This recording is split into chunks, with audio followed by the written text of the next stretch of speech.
Welcome everyone to another episode of the Train Studio. I'm your host, Sean Morris. Tonight on the Train Studio, I have for you guys just a little question I want to pose to the viewers.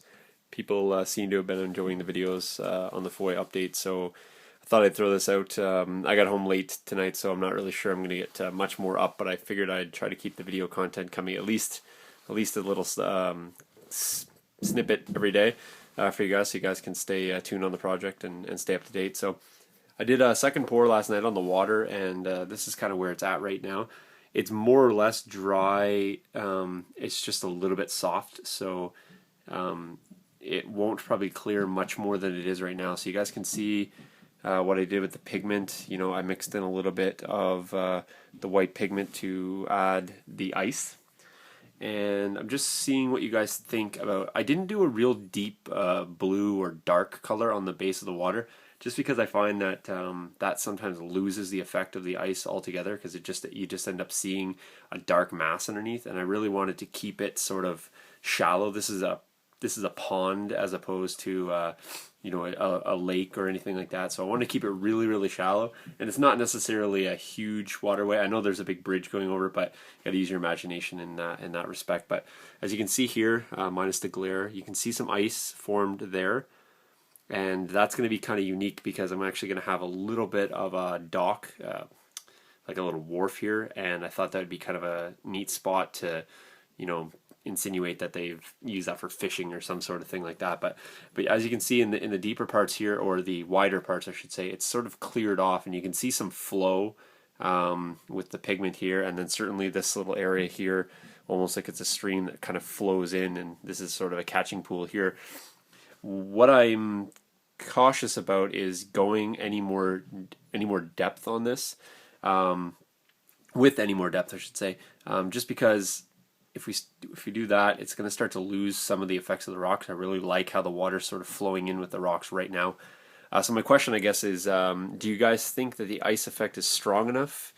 Should I go another layer with heavier pigment, or just leave it as is? Now keep in mind, any of these spots that are really quite clear that you can see the sort of the lighter areas, what I'm going to actually do is have the snow flow right over some of this. So I'll actually have snow go right over the whole waterway, so right one side to the other. So a lot of these areas that are clear, that you can see the base and the bottom, I'll cover that over with snow, so then you'll actually only see these exposed sort of icy parts. So this kind of gives me an indication, sort of a natural indication of where I want to put the snow, just to kind of cover up that. But at the same time, I don't want to go too heavy on the pigment. Like this down here is fine, because it would be shallow and it would freeze more solidly.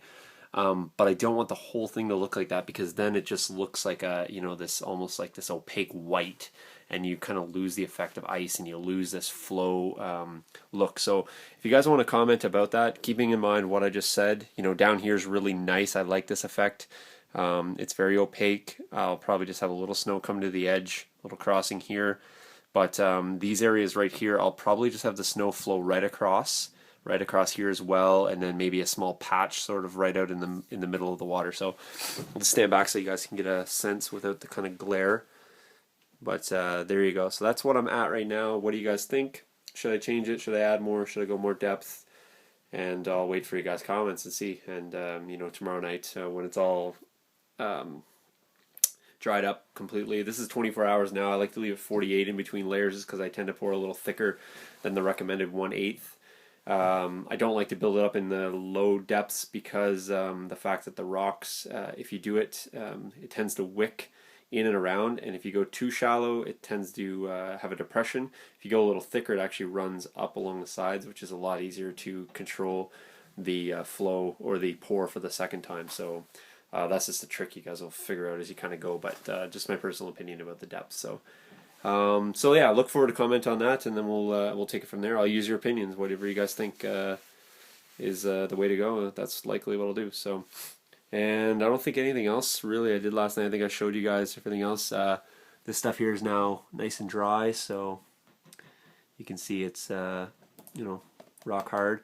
So now what I'm going to do is I'm probably going to come in here with a little bit of a light dry brush, just to pick out some some details, some flecks of color, and then I'll come back in and cover most of it over with snow. But just to give it a little bit of a highlight, and I might mix in some of the ballast here as well. And I was just working on putting down some additional raises in the snow. So these are pretty thin, as you guys can see.